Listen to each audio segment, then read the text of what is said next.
I would say, in the hardest school of all, playing for his own cash.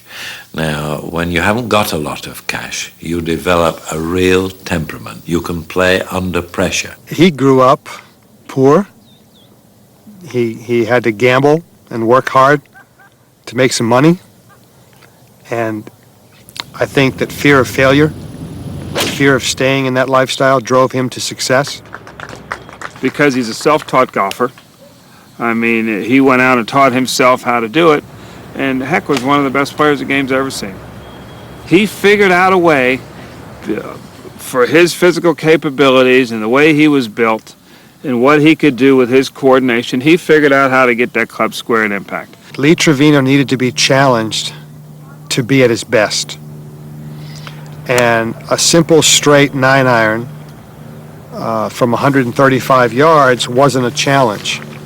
And so he was always trying to work the ball, always trying to work it into the wind or hit a little high or hit a little low, take something off.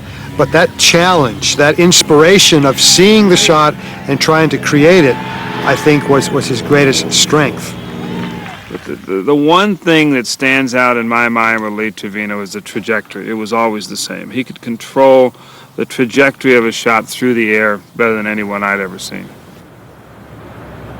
It was a very boring flight of the ball. It wasn't low, it wasn't high.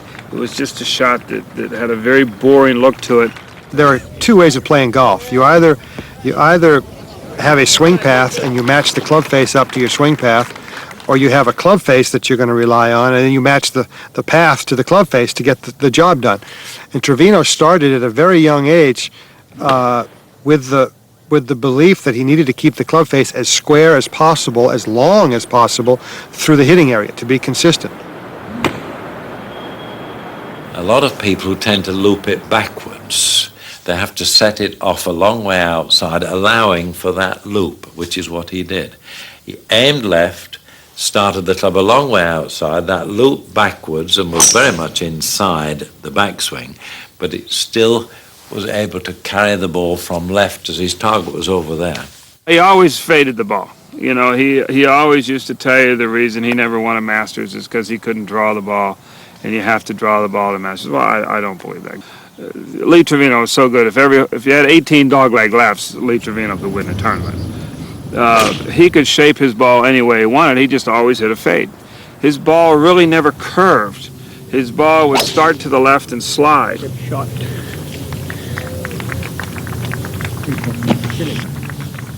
His short game was superb because, again, he grew up, with a club and learned how to manipulate it with his hands. So he could really hit all kinds of shots. He could hit low spinning sand wedges that people just dreamed of being able to hit. He could hit high soft hooks in there. He could hit almost any shot imaginable. His putting was in a way allied to his swing, as often it is. Not unlike his long shot, he put the club head behind his hands and then he left it there. It was a let it swing a little outside, a little open, and then leave it there. He would set up a little left, he would take it out, he'd push the ball to the hole, and that's an asset. I think anytime your putting swing and your golf swing are similar, they have a chance to last a little bit longer. I think he was the best ball striker, modern-day ball striker the game has. By that, I said he controlled his ball in the air. The trajectory of his shot was more consistent than anybody that's played since Ben Hogan. The great champions knew themselves. They liked themselves, and they respected themselves, and that gave them confidence. And Lee knew what he had to do. He knew how he responded to pressure.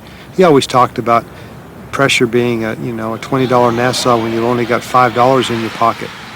He responded to those challenges, and so I think that Lee Trevino got an awful lot out of his golf game because of his heart and his competitiveness.